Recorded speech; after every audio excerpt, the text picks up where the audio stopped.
नमस्कार दोस्तों, जय हिंद, वंदे मातरम। स्वागत है आपका अपने टीटी फैमिली शिक्षकों के परिवार जायसवाल कोचिंग सेंटर पर, पावर्ड बाय शिक्षा ही प्रकाश है। और दोस्तों, आपका वर्ग 3 जो 2024 में आपका एग्ज़ाम होना है, उसके हम सिलेबस की बात करेंगे, जिसमें हम पूरा कंक्लूजन क्लास लेके कंप्लीट प्रिपरेशन करेंगे। सभी फ्री ऑफ कॉस्ट प्रिपरेशन रहेगा। जैसे में हम आपके सीडीपी की क्लास करेंगे, 30 एमसीक्यूज की। लैंग्वेज फर्स्ट रहेगा, लैंग्वेज सेकंड के क्लास रहेगी, गणित और पर्यावरण। कंप्लीट आपके 150 क्वेश्चन का प्रिपरेशन रहेगा। आइए जानते हैं क्या कैसे हमें तैयारी करना है। तो इसके सर्वप्रथम सीडीपी अगर सिलेबस की बात करते हैं तो बाल विकास के अवधारणा और इसमें अधिगम में संबंध होता है। विकास को प्रभावित करने वाले कारकों से पूछा गया है। प्रीवियस ईयर के जो एग्ज़ाम में पूछे गए प्रश्न, उन प्रश्नों को ध्यान में रखते हुए उन कंसेप्ट को क्लियर करेंगे। बाल विकास के सिद्धांत, बालकों का मानसिक स्वास्थ्य एवं व्यवहार संबंधी समस्याएं, वंशानुक्रम एवं वातावरण हो गया, सामाजिक एवं प्रक्रियाएँ, सामाजिक जगत एवं बच्चे, शिक्षक, अभिभावक, साथी सब कुछ जो आते हैं आपके। और पेडागॉजी यानी सिद्धांत की बात करें, जीन पियाजे जी की, ईपी पावलोव, कोहलर, थार्नडाइक और इनकी रचना आलोचनात्मक स्वरूप हो गया। बाल केंद्रित एवं प्रगतिशील शिक्षा की अवधारणा की बात हो गई। इसके साथ साथ दोस्तों, बुद्धि की रचना का आलोचनात्मक स्वरूप और उसका मापन, बहुआयामी बुद्धि हो गया। इसके बाद व्यक्तित्व और उसका मापन हो गया, भाषा और विचार हो गया। सामाजिक निर्माण के रूप में जेंडर की भूमिका, लिंग भेद और शैक्षिक प्रथाएं हो गई। अधिगमकर्ताओं में व्यक्तिगत विभिन्नताएं, भाषा, जाति, लिंग, संप्रदाय, धर्म आदि विषमताओं पर आधारित भिन्नता की समझ हो गई। ये आपके 15 नंबर के आएगी। इसके बाद अब 5 प्रश्न आएंगे आपके समावेशी शिक्षा की अवधारणा की एवं विशेष आवश्यकता वाले बच्चों की समझ में। और जो ये पेपर हो गए टीटी एग्जाम हो, एलबीटी टेस्ट ले रहा है, सिलेक्शन टेस्ट नहीं हो रहा है, ये ध्यान दीजिएगा। वर्ग 3 का ये टीटी टेस्ट होगा। इसके बाद फिर सिलेक्शन टेस्ट, वैकेंसी आएगी, उस पर फिर सिलेक्शन टेस्ट लिया जाएगा। तो जो लोग एमपी डेट वर्ग 3 क्वालिफाइड नहीं, उनके लिए भी है, और जो क्वालिफाइड हो तो ऑलरेडी क्वालिफाइड हैं। और जल्दी इसका जो रूल बुक आएगा उसके अकॉर्डिंग हम आपको बता दिया जाएगा। तो समावेशी शिक्षा की अवधारणा और विशेष आवश्यकता वाले जो बच्चे होते हैं, जैसे अलावंवित जो बच्चे होते हैं और जो वंचित वर्ग सहित विविध पृष्ठभूमि से अधिगमकर्ता की पहचान वाले जो बच्चे होते हैं, अधिगम में कठिनाइयाँ जिनमें बच्चे में होती है, प्रतिभावान, सृजनात्मक, विशेष क्षमता वाले बालों की बात की जाएगी। समस्याग्रस्त बालक पहचान और उनके निदानात्मक पक्ष की बात की जाएगी। बाल अपराध कारण और प्रकार पूछा जाएगा। ये 5 प्रश्न आएंगे।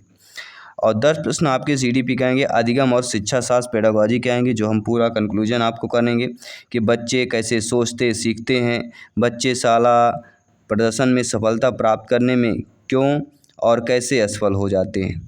शिक्षण और अधिगम की मूलभूत प्रक्रियाएं, बच्चों के अधिगम की रणनीतियां, अधिगम एक सामाजिक प्रक्रिया के रूप में, अधिगम की सामाजिक संदर्भ, ये हो गया आपका। इसके साथ साथ समस्या समाधानकर्ता और वैज्ञानिक अन्वेषण के रूप में बच्चा क्या करता है, और बच्चों में अधिगम की वैकल्पिक धारणाएं, बच्चों की त्रुटियों को अधिगम प्रक्रिया में सार्थक कड़ी के रूप में समझने की बात करते हैं। संज्ञान संवेग हो गए, अभिप्रेरणा अधिगम हो गए, अधिगम में योगदान देने वाले कारक व्यक्तिगत पर्यावरणीय हो गए, निर्देशन और परामर्श हो गया, अभिक्षमता एवं उसका मापन हो गया, स्मृति और विस्मृति हो गई। स्मृति विस्मृति मैंने बताया था ना, ये इससे भी चैप्टर आपका क्लियर होता है। इसके बाद लैंग्वेज आती है, भाषा हिंदी की। तो अगर हिंदी में आते तो सभी को पता है, भाषाई समझ अवबोध से अपहृत गद्यांश और पद्यांश पूछे जाते हैं, जो 15 नंबर की होती है। और पेडागॉजी बहुत ही भाषाई विषय निधाई जो शिक्षा शास्त्र पेडागॉजी है, वह पहली बात आती है भाषा सीखना और ग्रहणशीलता की बात आती है। भाषा शिक्षण के सिद्धांत की बात आती है। भाषा शिक्षण, सुनना, बोलने की भूमिका, भाषा के कार्य, बच्चे भाषा का प्रयोग कैसे करते हैं, ये सारी चीज़ें आपकी आती हैं। मौखिक और लिखित अभिव्यक्ति अंतर्गत भाषा सीखने में व्याकरण की क्या भूमिका है। भाषा शिक्षण में विभिन्न स्तरों के बच्चों की चुनौतियाँ, कठिनाइयाँ, त्रुटियाँ, क्रमबद्धता, और इसके साथ साथ भाषा के जो चारों कौशल है, सुनना, बोलना, पढ़ना, लिखना, इनका मूल्यांकन संबंधित हो गया। कक्षा में शिक्षण अधिगम सामग्री, पाठ्य पुस्तक, दूरसंचार सामग्री, बहुकक्षा स्रोत, पुनः शिक्षण, ये सारी प्रक्रिया आती है। लैंग्वेज अगर इंग्लिश की बात करें तो इसमें भी आपका अनसीन पैसेज रहते हैं, उन पैसे से आपके रहेंगे। और जो पेडागॉजी रहेगा वह learning and question equations of language रहेगा। Principle of second language in teaching हो गया, language skills listening speaking reading writing यानी बोलना लिखना पढ़ना लिखना वही चीज़ें पूरा सेम टू सेम है, केवल भाषा का आपका अंदर है, बाकी सारी चीज़ें आपकी वही सिलेबस है, लगभग सेम सिलेबस है। और संस्कृत भाषा की बात करेंगे वही अपहृत गद्यांश पद्यांश आएगा और लगभग सेम ही आपकी पेडागॉजी है जैसे आपका हिंदी में है, ठीक है, वैसे ही आपका संस्कृत में है, केवल लैंग्वेज और भाषा का अंतर रहने वाला है। तो इन चीज़ों को भी आप लोगों को समझना है। इस प्रकार उर्दू का हो गया, आप लोग देख सकते हैं, ठीक है। अब बात आती मैथमेटिक्स की जो काफ़ी टफ आपको लगता है और कहा जाए तो ईवीएस से ज़्यादा टफाई पूछी गई थी तो उन पर ज़्यादा ध्यान दिया जाएगा, उन टॉपिकों पर ध्यान दिया जाएगा। गणित में संख्या पद्धति होती है जिसमें 1000 से बड़ी संख्याओं का पढ़ना लिखना, 1000 से बड़ी स्थानीय मान समझ मूलभूत हो जाता है। जोड़ना घटाना 5 अंशों तक की संख्याओं को जोड़ना घटाना हो जाता है। गुणा करना जो 2 या 3 अंकों की संख्याओं को गुणा करना हो गया। भाग हो गया 2 अंकों का, यानी कि ये तो दिया गया 2 अंक, कभी ज़्यादा भी पूछा जा सकता है।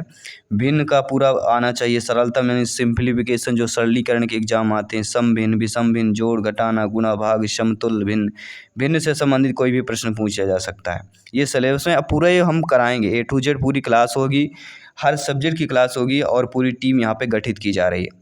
पूरी टीम गठित होगी और पूरा टीम ही आपका एक बार जो है इस बार जो है प्रिपरेशन करेगा। जब टीम वर्क काम होता है सभी लोग जानते हैं यहाँ पे 1 से 1% इस बार आपका MP टेट वर्ग 3 एग्ज़ाम क्वालिफाइड आप सभी होंगे और आने वाले एग्ज़ाम में आपका सिलेक्शन भी होने वाला है।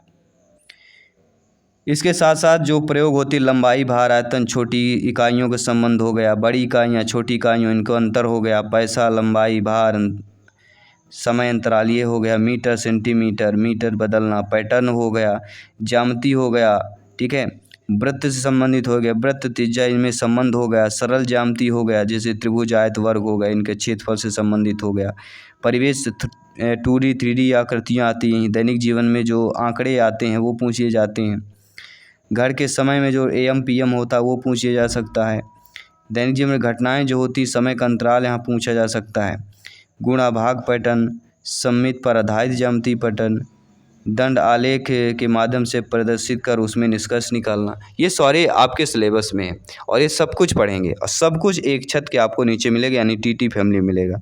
अब बताती मैथ्स पेडागॉजी की। मैथ्स पेडागॉजी में गणित शिक्षण द्वारा चिंतन और तर्कशक्ति का विकास करना हो गया, पाठ्यक्रम में गणित का स्थान, गणित की भाषा हो गई, स्वाभाविक शिक्षण हेतु परिवेश आधारित उपयुक्त शैक्षणिक सहायक सामग्री का निर्माण और उसका उपयोग करने की क्षमता का विकास करना, मूल्यांकन की जो नवीन विधियाँ होती उनमें निदानात्मक परीक्षण और पुनः शिक्षण की क्षमता का विकास करना हो गया, गणित शिक्षण की नवीन विधियों का कक्षा शिक्षण में उपयोग करने की क्षमता। तो मैथ्स पेडागॉजी काफ़ी नॉर्मल होती है। अब बात आती है पर्यावरण EVS की। इसमें अगर हम बात करें कि 20% आपका रहेगा कंसेप्ट से रहेगा जिसमें हमारा परिवार हमारा मित्र रहेगा, खेल और कार्य के प्रश्न रहेंगे, आवास से संबंधित रहेगा, हमारा भोजन और आदतें हो जाती हैं, पानी और हवा प्रदूषण संक्रमण हो गया, प्राकृतिक वस्तुएं और उपज हो गया। अब ये लॉजिकल प्रश्न पूछे जाते हैं, वो आपके पुराने नहीं पूछे जाते, लॉजिकल नए प्रश्न कैसे पूछे जाएंगे ये भी हम आपको बताने वाले हैं क्लास में। प्राकृतिक वस्तुएं और उपज हो गया, मानवनिर्मित साधन और उसके क्रियाकलापों का अभाव हो गया, ठीक है, और अंतरिक्ष विज्ञान जो काफ़ी टफ था और अंतरिक्ष विज्ञान संबंधित ऑलरेडी हम जब एग्ज़ाम चल रहा था उस समय भी काफ़ी क्वेश्चन कराया था हमने और वो टॉपिक सभी कवर करेंगे जो आपके लिए टफ था और इस बार ज़रूर सरलतम आपको लगेगा।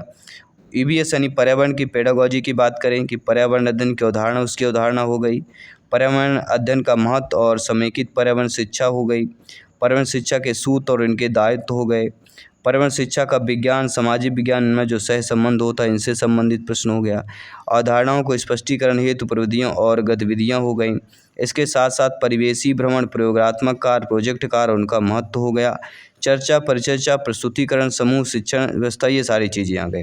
तो देखिए पिछली बार क्या हुआ था कि एग्ज़ाम जो है एक नया पैटर्न पर लुक के लिए आ रहा था, TT एग्ज़ाम और सिलेक्शन, ठीक है, एक बार ऑनलाइन एग्ज़ाम हुआ था तो काफ़ी सारा पैटर्न चेंज हुआ है। तो अब एक एक्सपीरियंस के साथ क्लास को स्टार्ट करेंगे, प्रिपरेशन करेंगे, प्रैक्टिस सेट मॉडल पेपर करेंगे क्योंकि इस बार दोस्तों MP टेट में 101% फतह करना है। तो सभी लोग आज से ही मेहनत से लग जाइए और जल्दी क्लास का शेड्यूल और पूरी टीम आपको गठित कर दी जाएगी और क्लास का शेड्यूल भी आपको जल्दी मिलने वाला है। तो अभी से लग जाइए जी-तोड़ मेहनत में।